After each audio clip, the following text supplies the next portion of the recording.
ओम गणेशाय नमः। ओम नमः शिवाय। मैं निखिल ज्योतिष आचार्य आप सभी का मेरे चैनल पर पुनः स्वागत करता हूं। आशा करता हूं कि आप सभी स्वस्थ होंगे। महादेव की कृपा आप सभी पर सदैव बनी रहे। ये वीडियो टॉरस यानी कि वृषभ के लिए बहुत विशेष है, क्योंकि वीडियो है सूर्य महाराज के राशि परिवर्तन के बारे में। सूर्य यानी कि सन राशि बदल रहे हैं 15 जून को, और आपके लग्न को छोड़कर आपके धन स्थान में प्रवेश कर जाएंगे। सूर्य अपने आप में नाम ही काफ़ी है बताना। सूर्य जिनकी ऊर्जा से पूरी सृष्टि चलती है। ज्योतिष में बाद में भी जाएं तो हम सभी को पता है कि बिना सूर्य के तो कुछ भी नहीं हो सकता। और जब ज्योतिष की बात करें तो उनको ग्रहों का राजा ऐसे ही नहीं, व्यर्थ में नहीं कहा जाता। वो हैं ग्रहों के राजा। ठीक है, कलयुग में हम कह देते हैं कि राहु राजा हैं, लेकिन ग्रहों के अगर कोई राजा हैं तो सूर्य ही हैं। और कभी भी सूर्य की पूजा भी अकेले नहीं होती। जब हम नवग्रहों की पूजा करते हैं ना, तो हर ग्रह की अलग शांति कर सकते हैं, लेकिन सूर्य की शांति सदैव नवग्रह शांति के साथ ही होती है। तो वो बल है सूर्य का, और वो एक प्रकार से विशेषता है सूर्य की। सूर्य बहुत चीज़ों का कारकत्व तो अपने पास लेकर चलते हैं। सूर्य अथॉरिटी है, पावर है, गुडविल है, नाम पहचान, बॉस, प्रमोशन, गोल्ड, शिवालय, आयुर्वेदिक उपचार, अल्टरनेटिव हीलिंग थेरेपीज, बहुत चीज़ों का कारकत्व सूर्य के पास ही है। सरकारी कामकाज। तो सूर्य का गोचर अपने आप में बहुत विशाल होता है, बहुत विशेष होता है। तो इसका प्रभाव तो होगा ही, जो मैंने सारे कारकत्व बताए। सूर्य आपके चौथे घर के स्वामी हैं, इसका भी प्रभाव होगा। लेकिन यहाँ पर देखें तो सूर्य और गुरु की जोड़ी, गुरु आदित्य योग बन रहा है। इस साल में एक ही बार बनता है। कभी कभी हो जाता है कि साल में 2 बार भी बन सकता है, या फिर लंबे टाइम के लिए स्ट्रेच हो जाता है। वो तब होता है जब आसपास दोनों का, भाई सूर्य का परिवर्तन हुआ फिर गुरु का हो गया, गुरु का हुआ तो फिर एकदम सूर्य का, तो आसपास कभी कभी हो जाता है। जैसे लास्ट ईयर हुआ था 2023 में, तो सूर्य का और गुरु का आसपास ही राशि परिवर्तन हुआ था। गुरु का भी मई में हुआ था, तो फिर उसके बाद जब सूर्य का गोचर हुआ तो दोबारा दोनों की युति हो गई। एक बार अप्रैल में हुआ था, एक बार मई में। लेकिन यूजुअली एक साल में एक ही बार इन दोनों की युति होती है। और अपने आप में देखें तो देखिए, सूर्य मैंने इतने सारे कारकत्व गिनाए, ऊपर से गुरु भाग्य है, नॉलेज है, ज्ञान है, धन है। तो इन दोनों की युति अपने आप में बहुत इंपॉर्टेंट होती है। काल पुरुष की कुंडली देखें तो सूर्य पंचम के स्वामी है, यानी कि लक्ष्मी स्थान, और बृहस्पति भाग्य स्थान, लक्ष्मी स्थान के स्वामी है। तो इन दोनों की युति अपने आप में व्यक्ति को लक्ष्मी देती है। और यहाँ पर बुध भी एक हफ्ते के लिए इन दोनों का साथ देंगे। बुध यहाँ पर बैठे रहेंगे अपनी ही राशि में करीबन 22 जून तक, तो इसका भी इम्पैक्ट रहेगा। और इसके साथ ही राहु का प्रभाव भी है सूर्य पर, तो इसका भी प्रभाव रहेगा। तो यहाँ पे सूर्य तो गोचर कर ही रहे हैं, लेकिन साथ में भी बहुत प्रभाव है, और उन सभी की हम विवेचना करने का प्रयत्न करेंगे अपने स्तर पर। यदि आपकी लग्न राशि या चंद्र राशि वृषभ है, दोनों ही गाइडेंस के लिए इस राशिफल को देख सकते हैं। जहाँ से सूट करता है, ज़्यादा रिलेट करता है, ज़्यादा वहाँ से ऑब्जर्व कीजिए। व्यक्तिगत तौर पे मेरा मानना है लग्न राशि से देखेंगे तो अच्छा है। इनकेस नहीं पता है आपको अपनी लग्न राशि, तो आप अपनी चंद्र राशि से भी इसको देख सकते हैं। शुरू करते हैं। सूर्य आपके धन स्थान में, धन स्थान के सूर्य अच्छे कहे गए हैं। कुछ चीज़ों में बुरा प्रभाव भी होता है, लेकिन धन स्थान के सूर्य अच्छे माने जाते हैं। कई शास्त्रों ने इसको भाग्यशाली कहा गया है, भाग्यशाली कहा है। कारण यह है कि सूर्य, देखिए सूर्य प्रकाश है। जिस भाव में जाते हैं, जिस भाव को देखते हैं, उसको प्रकाशित कर देते हैं। तो जब धन स्थान में सूर्य आएंगे तो प्रकाशित करेंगे, तो धन के सोर्स खुलेंगे, धन के नए नए मौके आपको प्राप्त होंगे। कोई सरकारी कार्य अटक रहा था, दूसरा भाव है, कोई सरकारी कार्य अटक रहा था, आपका कोई पैसे का कार्य सरकार से अटक रहा था, वो कार्य पूर्ण हो सकता है। आप सरकारी जॉब ढूंढ रहे हैं, धन का स्थान है ना, तो जॉब से क्या धन ही आता है, ये करियर का एक भाव है, मैं हमेशा कहता हूँ। तो यहाँ पे सूर्य का आना, जो सरकारी जॉब करते हैं उनके प्रमोशन के योग बन जाएंगे, क्योंकि अर्थ त्रिकोण में है। और जो सरकारी जॉब ढूंढ रहे थे उनके लिए बहुत विशेष है। तो सूर्य का धन स्थान में आना बहुत अच्छा माना जाता है धन के दृष्टिकोण से। 2, 6, 10 ये करियर के भाव होते हैं। सूर्य प्रमोशन के कारक है। तो जब सूर्य यहाँ पर आ रहे हैं तो बहुत चांसेस है कि आपका प्रमोशन भी यहाँ पर हो सकता है। तो सूर्य का दूसरे घर में आना अपने आप में धन के दृष्टिकोण से, कई चीज़ों के दृष्टिकोण से बहुत अच्छा है।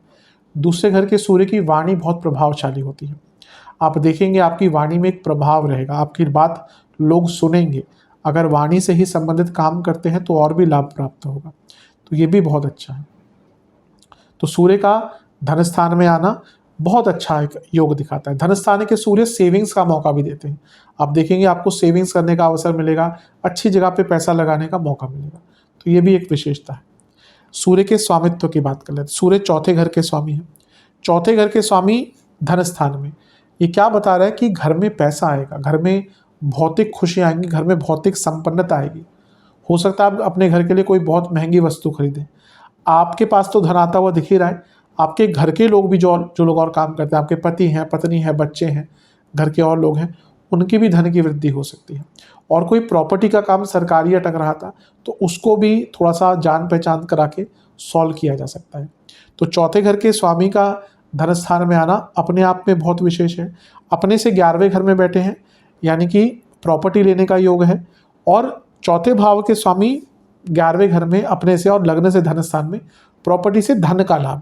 अगर कोई प्रॉपर्टी आपकी बहुत टाइम से खाली पड़ी है, भैया आपने कोई प्रॉपर्टी ली, आप सोच रहे थे कि रेंट आउट हो जाए, अब रेंट आउट हो नहीं रही, तो व्यक्ति परेशान होता है।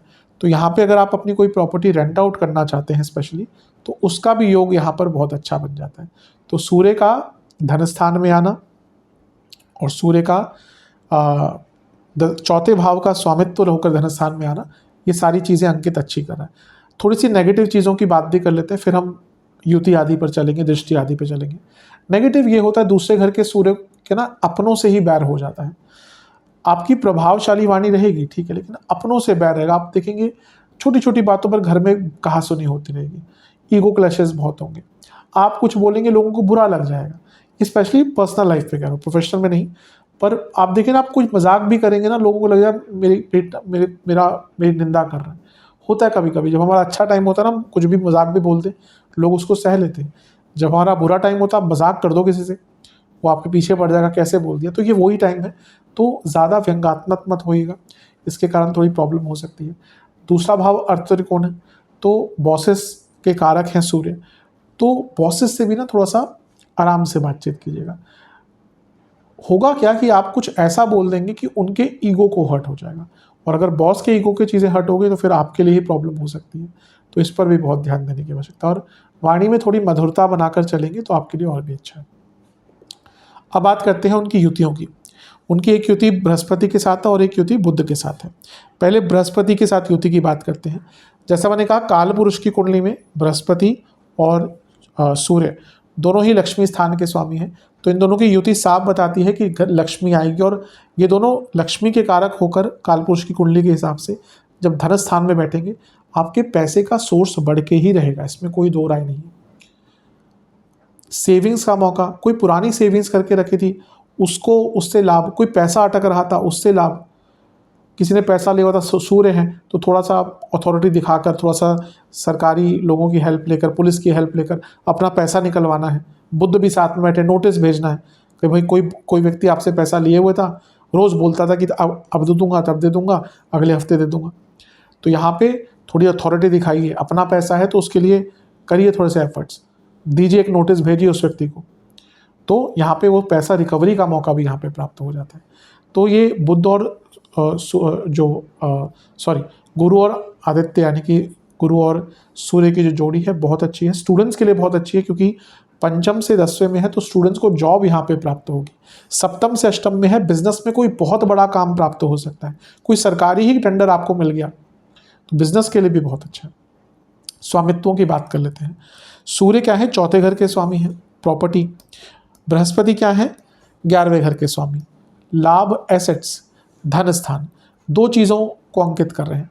कोई प्रॉपर्टी खरीदनी है, एसेट्स, उसका भी योग बनता है। कोई प्रॉपर्टी बेचनी भी है और बहुत अच्छे रेट पर भी आपकी प्रॉपर्टी चली जाएगी। और क्योंकि बृहस्पति अष्टमेश भी हैं, तो ये एंसेस्ट्रल प्रॉपर्टी से भी बहुत बड़ा लाभ दिखा देता है। तो एक प्रकार से ये बुध और सूर्य और आदित्य, सूर्य और गुरु की जो जोड़ी है, ये बहुत अच्छा रिजल्ट आपको देगी प्रॉपर्टी के संबंध में भी। तो इसका लाभ उठाइएगा। यहाँ से भी, क्योंकि प्रॉपर्टी से लाभ दिख रहा है, तो यहाँ से भी प्रबलता दिख रही है कि आपकी खाली प्रॉपर्टी पड़ी हुई थी, उसको रेंट आउट आप कर सकते हैं। अच्छा, चौथे घर के स्वामी सूर्य, 11वां भाव बृहस्पति, धन स्थान, कुटुंब भाव। अगर आप अपनी फैमिली के साथ मिलकर कोई नया बिजनेस स्टार्ट करना चाहते हैं, फैमिली के साथ मिलकर कहीं प्रॉपर्टी में इन्वेस्ट करना चाहते हैं, कभी कभी तो दोनों भाई एक साथ इन्वेस्ट कर देते हैं, भाई बहन एक साथ इन्वेस्ट करते हैं, पिता पुत्री एक साथ इन्वेस्ट करते हैं, तो उसके लिए भी योग बहुत अच्छा बन रहा है। और क्योंकि अष्टमेश भी यहाँ पर आ गए, तो अगर आप अपनी एंसेस्ट्रल प्रॉपर्टी को भी बेचना चाहते थे और चौथा भाव है तो कंस्ट्रक्ट कराना चाहते थे, दोनों के लिए ही बहुत अच्छा योग बन रहा है। तो यहाँ पे गुरु और आदित्य की जो जोड़ी है ये बहुत अच्छे आपको लाभ दे के जाएगी। धन स्थान में दोनों की ही जोड़ी बहुत शुभता लेकर जाती है। अब बुद्ध को भी पिक्चर में ले आते हैं। हम धन धन धन की बात कर ही रहे हैं, धन स्थान के स्वामी कौन है? बुद्ध खुद हैं। तो जब इतनी अच्छी युति और धन स्थान के स्वामी का साथ मिल गया, भले ही एक हफ्ते के लिए मिल रहा है, ये एक हफ्ते में ही धन का बहुत लाभ प्राप्त हो। करियर हो, करियर का भाव है 2 6 10 और सप्तम से अष्टम में, यानी कि कोई लिखा पढ़ी के काम अटक रहे थे आपके, कोई पेमेंट अटकी हुई थी, वो भी यहाँ पर आ सकती है। और बुद्ध जो है वो लक्ष्मी स्थान के स्वामी भी हैं, तो यहाँ पे स्टूडेंट्स के लिए तो बहुत लाभान्वित है। बुद्ध आदित्य योग बन रहा है, बुद्ध गुरु की जोड़ी और सूर्य गुरु की जोड़ी, तो स्टूडेंट्स के लिए स्टडी में भी अच्छा है, एग्जाम्स के लिए भी अच्छा है और जॉब ढूंढने के लिए भी बहुत अच्छा है। तो इन सारी चीज़ों का बहुत लाभ उठाइएगा।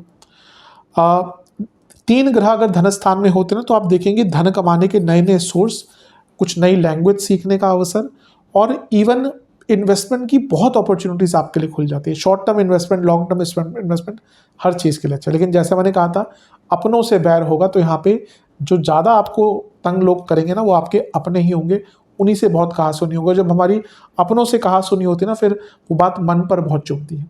तो ये चीज़ थोड़ा सा आपको तंग करने वाली है, इससे बच के रहेगा। राहु के प्रभाव पे अभी आता हूँ, लेकिन सप्तम से अष्टम में इतने सारे ग्रह और सूर्य का आना स्पेशली कभी कभी मैरिड लाइफ में ईगो क्लैशेस करवाता है, तो उससे बचिएगा।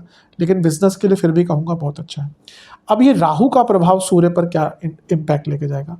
देखिए, सूर्य चौथे घर के स्वामी है और राहु का प्रभाव है, ये विदेश में सेटल आउट होने के लिए। अब आप विदेश में हैं, सूर्य क्या है? गवर्नमेंट है, बुध लिखा पढ़ी के काम है। अब आप विदेश में अब अपना पीआर अप्लाई करना चाहते हैं, तो बहुत अच्छा मौका है, अपना पीआर अप्लाई कर दीजिए, बहुत आराम से चीज़ें आगे बढ़ेंगी। अब ये डिपेंड करता है कहाँ पे हैं आप। अब कई जगह से यूएसए में बहुत मेरे क्लाइंट्स हैं, अभी लोग बहुत भयभीत हैं वहाँ पे कि अब क्या होगा। तो वो देश काल पात्र है। देखिए, कभी कभी होता है, ऐसी चीज़ें इफेक्ट डालती हैं, पर अगर आपकी एलिजिबिलिटी है तो यहाँ पे अगर 1 महीने में आप आराम से अप्लाई कीजिए, आपको बहुत जल्दी रिजल्ट अच्छे प्राप्त हो सकते हैं।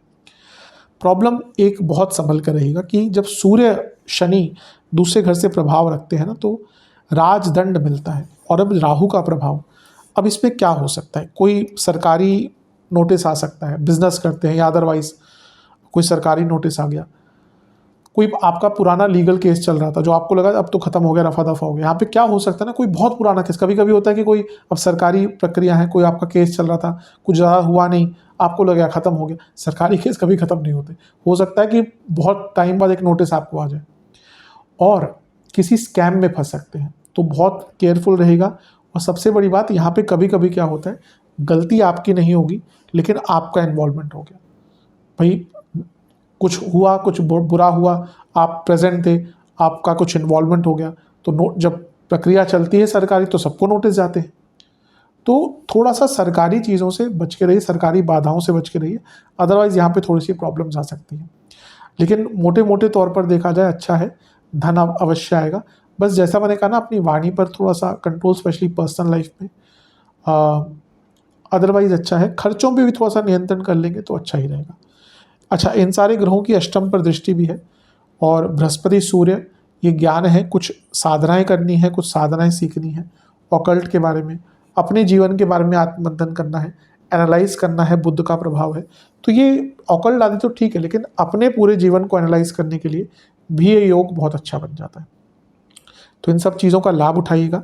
सेहत की अगर हम बात करें तो आपको देखिए, नेत्र विकार बहुत रहेंगे, फूड इन्फेक्शंस बहुत रहेंगे, फूड इनडाइजेशन के कारण प्रॉब्लम बहुत रहेगी, दांतों की प्रॉब्लम, प्राइवेट पार्ट से जुड़ी प्रॉब्लम बहुत रहेगी, पेट में कॉन्टिन्यूसली कुछ ना कुछ दिक्कत रहेगी, आइज़ की इन्फेक्शंस, ड्राई आइज़, ये सब भी बहुत तंग कर सकता है। और जिन पुरुषों को प्रोस्टेट की प्रॉब्लम है, महिलाओं को यूट्रस की प्रॉब्लम है, उनकी दिक्कत बढ़ सकती है।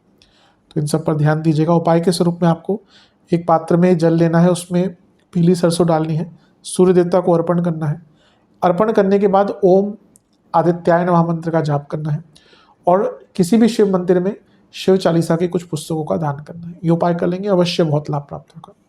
आशा करता हूँ कि वीडियो काम आएगी। चैनल पर नहीं है सब्सक्राइब कीजिए, वीडियो को लाइक कीजिए। मिलता हूँ अगली वीडियो में, तब तक के लिए ओम नमः शिवाय।